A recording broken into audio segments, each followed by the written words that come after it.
June 23rd. The Nazi flag waved over Paris. Early morning at 6 o'clock, the man who had invaded half of Europe with his army began his tour. The streets of Paris were empty. It was the dictator's strangely silent triumph at the peak of his despotism. France had been conquered.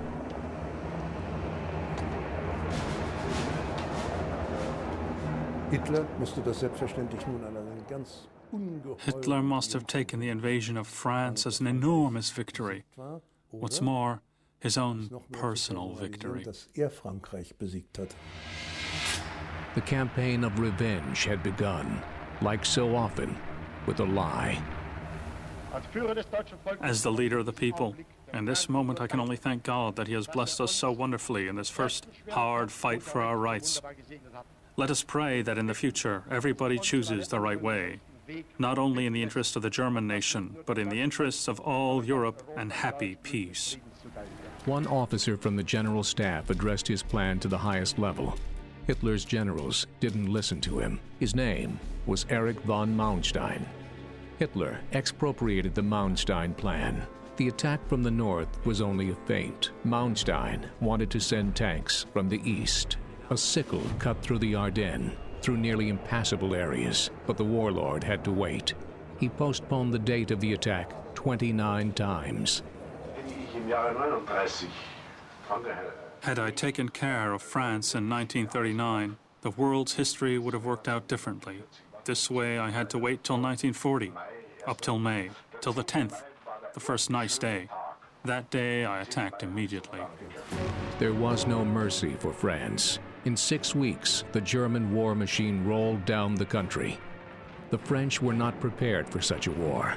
The word which the German propaganda made up for this campaign became the expression of horror.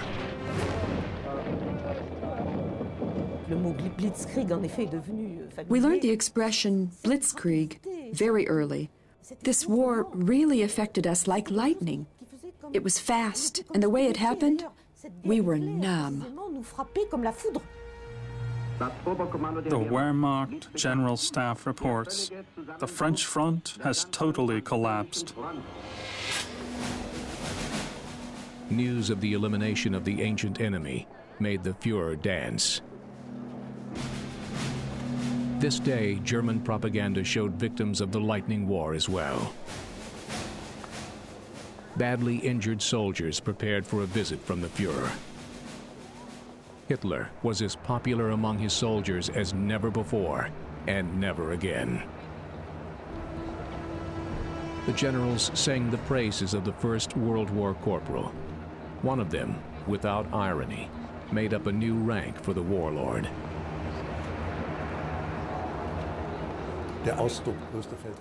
The biggest warlord of all time, he called him. Amazing expression. We could keep it if we changed the word warlord to fool. For sure, Hitler was the biggest fool who ever lived. Hitler gambled everything, luring the French to the forest of Compiègne, where in 1918, the German Empire's fate was sealed. This time, the French signed the capitulation. Hitler appeared only for a short while. Hitler wanted to humiliate France and the French. Everywhere on public buildings, one could see flags with a Nazi cross. It was terrible.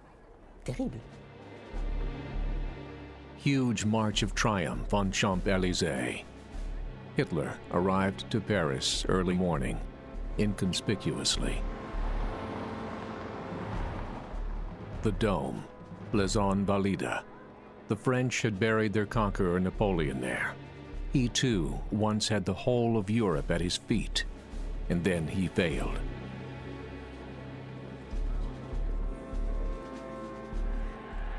Hitler continued his march of triumph in Berlin. He was at the peak of his power.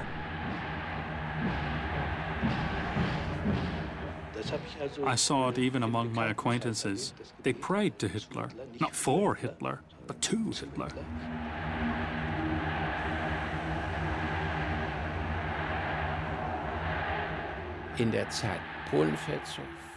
At the time of the attacks in Poland and France, Hitler was beyond criticism for us normal officers on the front. Hitler had become the god of war. The great nation of France was now his.